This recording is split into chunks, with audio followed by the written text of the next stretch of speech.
Here's the next one. Look around. You might have overlooked some people that need to be recognized. You might have overlooked some talent that you could be using to help in the training and conduct meetings. Don't miss some of the gifts that are close by you. Look around and say, who's doing a good job that maybe I've missed this last year? Look around and see if there aren't some people who need to be lifted up, who need your inspiration, who need your presence, who need your time. Here's the next one. Look down to the work. Look down to the soil that's ready for the seeds of opportunity that you will share by your voice and your invitation and your language and your meetings, your presentation. Look down to the work that your hands can work miracles. Look down to the task and see if there aren't some things you might have missed this past year you can pick up on this year and work miracles for yourself, for your future, for your organization. Here's the next one. It's a word of caution. Look out for the enemy that's on the outside as well as the enemy that's on the inside. Look out for your own thoughts that might deceive you, saying you're too short, you're too tall, you're too old, you've never done it before. What makes you think you can do it now? Look out for the temptation. I've told the story and it bears repeating. An ancient story that said there were two nice people. This is not a story of one bad person and one good person. The storyteller says this is a story of two nice people. However, and I want you to underline the word however, because that's the drama of life. However, one built his house on the rock, and the other built his house on the sand. And sure enough, the storms came as they always do, and the one that built his house on the rock was saved. The one that built his house on the sand was lost. Here's what it means. Nice people can make careless decisions. Nice people can make foolish decisions. None of us are above temptation. That's why the great prayer says, lead us around temptation. Hopefully deliver us from the evil. Tempted to cross the line. A customer shows up across the street from where you live.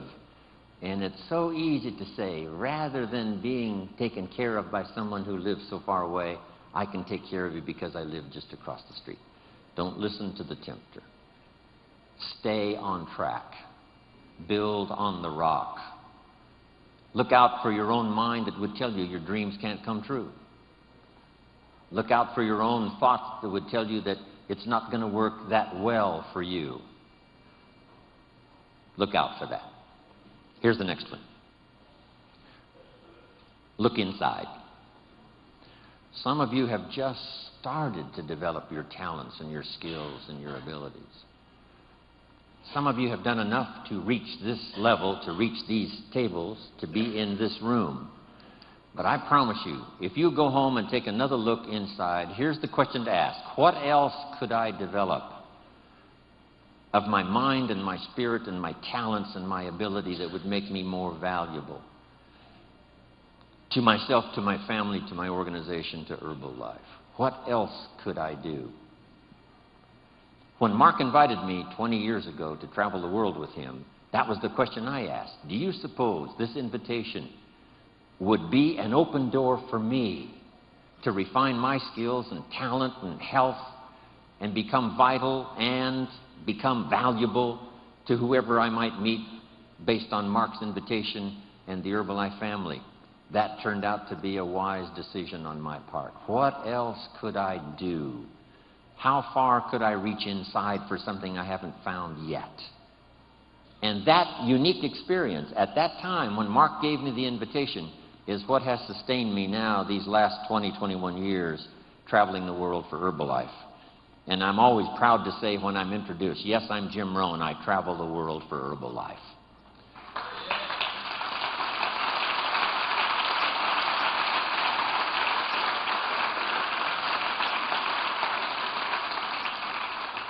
Here's the next one. Look up to the God that made us all, to a higher power that's still within reach. Draw on that spiritual part of human existence and human life. It'll work miracles. Once in a while I get a letter. Guess what it says?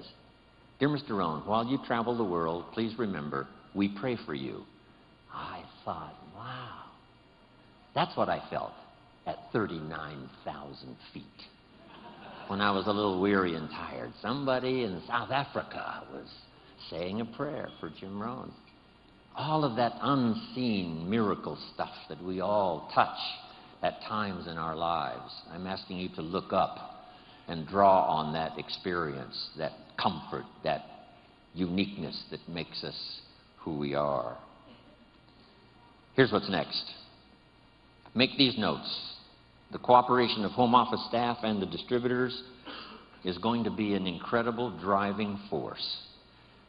Now that I've met Michael Johnson and David and Greg, and Matt, and all the rest that have added to our staff, here's the sense I have and the promise I'll give you from Jim Rohn. I've got the experience to make the promise. Here it is. The home office is going to do their part. They're going to learn whatever they have to learn, change whatever they have to change, develop whatever they have to develop. It is my firm opinion that Michael Johnson and the rest have fallen in love with Herbalife and the idea of helping to change the nutritional habits of the world. They've done that.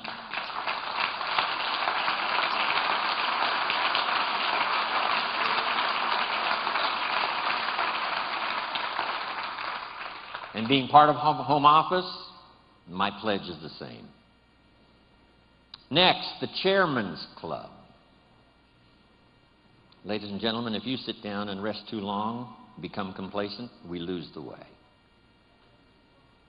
For the President's team out there with your organization working consistently in your neighborhood and wherever you work, we're counting on you to help lead the way, solve problems, come up with answers, not just work tirelessly in your own behalf, but on behalf of Herbalife. Because as Herbalife goes, so we all go. We appreciate your contribution, your integrity. We appreciate your reputation. I know it's true. Not every President's team member is going to do the right thing. I know that. The law of averages says. But here's the key. Enough will that says we're going to be okay. Enough will that says we can go from the 58 countries we have to the 58 countries we want. So, President's team, what a responsibility. Thank you for making the sacrifice to be here. As you go home, part of our hopes and dreams for the future rest in your hands. And we know you're going to do the job, do it well, leading your organizations to incredible success. Thank you to the President's team.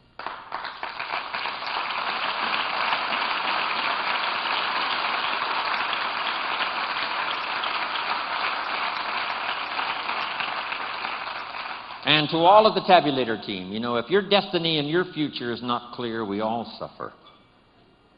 If you're not all inspired, we're a little bit weaker than we should be.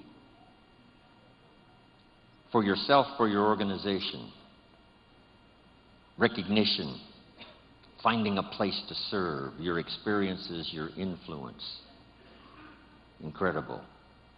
Next, keep working on the philosophy and the attitude that will guide you to the success you want in Herbalife. There's no reason why you can't make all of your dreams come true right here. This is the place. When I met Mark Hughes and then he invited me on this journey, I said to myself, this is my best chance. Not just to do something, but to do something remarkable. And Mark gave me those 3 promises. If you haven't made the list, make them again. Mark promised me, number 1, someday we would influence the industry. If he was only here to see what has happened in just the last short while, Herbalife beginning to influence the industry. Second, he said, we'll build the finest leadership team in the world. And if he could see in person this room full of leaders that have gathered here, he would say, we did it. It was worth the price to pay, whatever we had to do to develop this leadership that has seen us through some tough times, that has helped to evangelize the world with the idea of nutrition, personal development, becoming better financially for your family and for yourself. Next, a chance if we work together to work miracles. If we take the past, if we're inspired by the future, work on the present, there isn't anything we can't accomplish.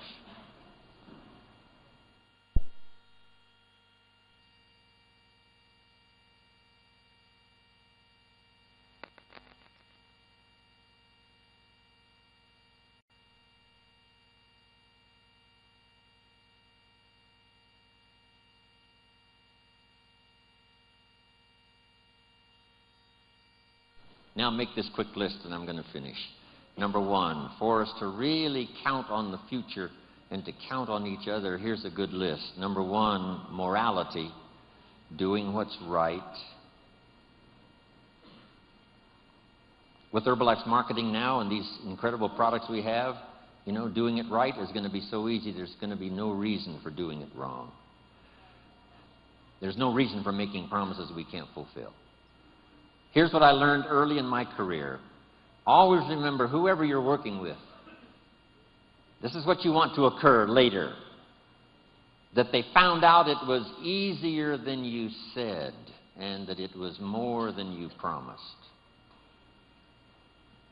Here's the key. Better understated than overstated. When I wrote my first book, Seasons of Life, the picture in that book was really not the most flattering picture.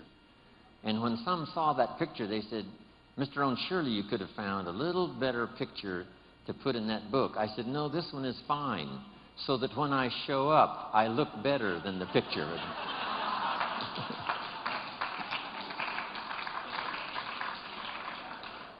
That's better than using the glamour picture, right? And then when you show up, you look a little older. Here's what's next in the vocabulary for leadership for our future. Make these notes now. Next is truth. To deal in truth, we're going to speak the truth. We want to build on truth, what is right. Here's what's next. Responsibility. Accepting responsibility. If we want the fortune, we must also accept the responsibility that goes with building it. Then the responsibility of what to do with it. Next is courage. Courage is that unique quality Mark had after he conducted his first meeting, and everybody said, we're not interested. Here's what he needed at that moment, courage. To do the second meeting. And at the second meeting, someone said yes. Your courage will be rewarded. There's no better place to place it than here. When you're discouraged with 3 in a row who say no, just remember, let your courage now show to talk to the next 3. Because out of the next 3, one may be the person that helps you become wealthy and rich. Public courage. Private courage. The courage when no one's around. When you make those resolves and decide for yourself you're going to do something, make some changes, whatever. Courage of thought. Here's an excellent one, courage to change. I have to work on this one. Courage to be silent when it would be better to listen than to talk. Here's a big one, courage to forgive. Here's an important one, courage to compromise. You give a little, I'll give a little, somehow we'll work it out. That's what Marcus and Alan had to do back in those earlier days, a bit of compromise with each other to make it work. They're still working on it.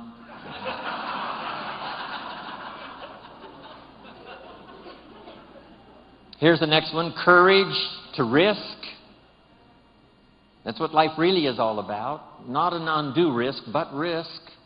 If you want the harvest in the spring, you must risk the seed into the soil. Or the harvest in the fall, you must risk in the spring the seed to sow. You've got to risk some of your time. My grandkids ask me every time, and my family, why would you go spend the day with those people in Hawaii rather than spending the day with us? I've got to give them some excellent reasons. And then when I see them shortly, they will ask me, was it worth it to go spend the day with them and not with us? So how I ration out my time and how you ration out your time is so important. Have the courage to make those wise decisions. Now, my family knows that a big part of my life now, of course, is Herbalife. And they love the stories. And when I say to them, I had a chance in Maui to make a deposit of my own personal experience into the lives of so many incredible leaders from Herbalife around the world, that maybe, just maybe, that experience I had, depositing my experience into the thoughts and consciousness of all of you, no telling what kind of miracles that may work. And when I get through sharing with my family this opportunity I had to speak to you today, they say, yes, Grandpa, yes, Papa, it was worth it for you to go to Maui and be with the Herbalife family.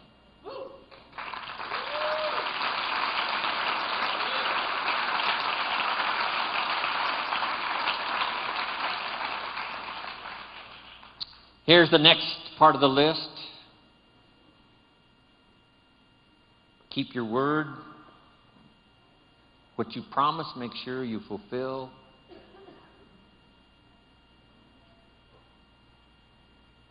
When I leave on a trip, home office hopefully sleeps well at night. When Jim Rohn's in India, when Jim Rohn is in South Africa, when Jim Rohn is in Europe, hopefully they sleep well. Not pacing the floor, wondered if I've shown up. I wanted Mark to have the feeling, as long as Jim Rohn's there, everything's going to be okay. We all should earn that kind of reputation. As long as you're there, it's going to be okay. If it's in your hands, it's in good hands. That's the key. Next, admit your mistakes. Sometimes you've got to admit them publicly. Sometimes you've got to admit them to each other. Here's the big one, to admit them to yourself. And then here's sometimes, this could be some of the greatest new beginnings, is when you say, I'm sorry. It's a chance to start all over. Next is dignity. Heart and soul. If we were going to use a model for some of these words, it would be Mark Hughes. He had the dignity. He had the heart and soul. Next is faith. Faith in God, faith in others, faith in your family.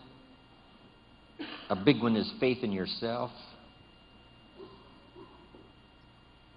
Here's one we all knew Mark for, class of spirit, class of manners, class that understands position, place. Here's a unique one, a touch of humility.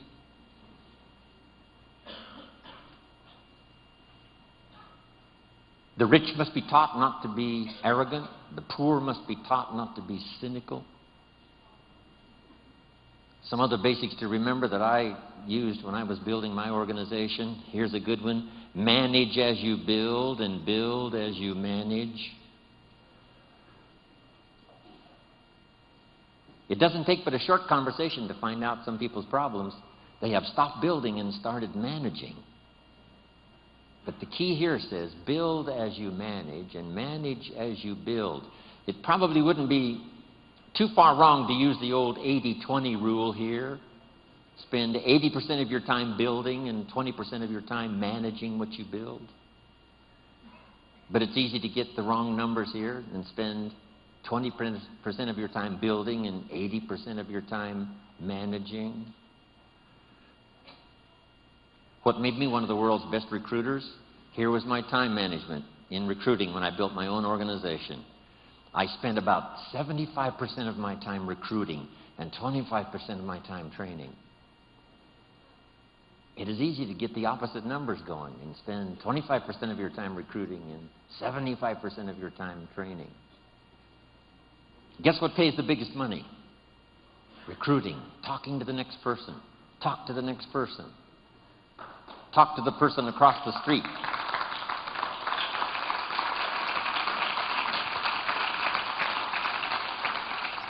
I shared this with Alan yesterday or today.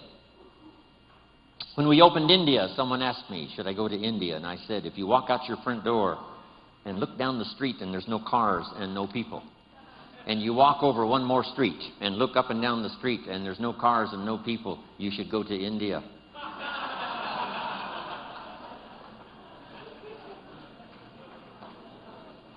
Let me give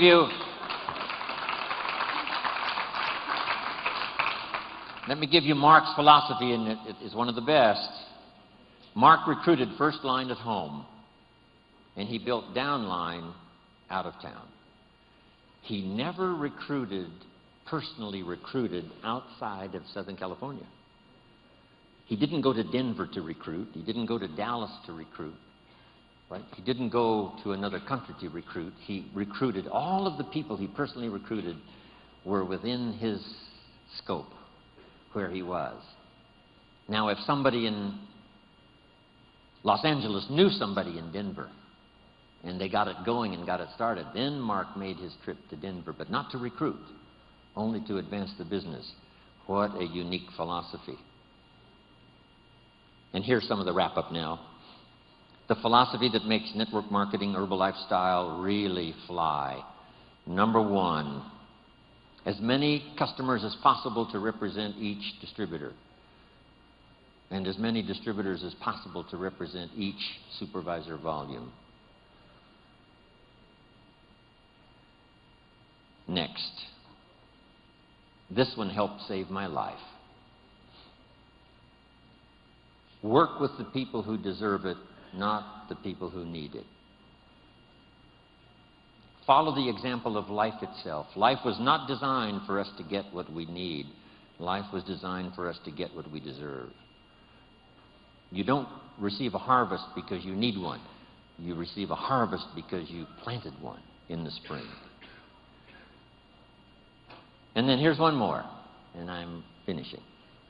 I got about 12 of these finishes.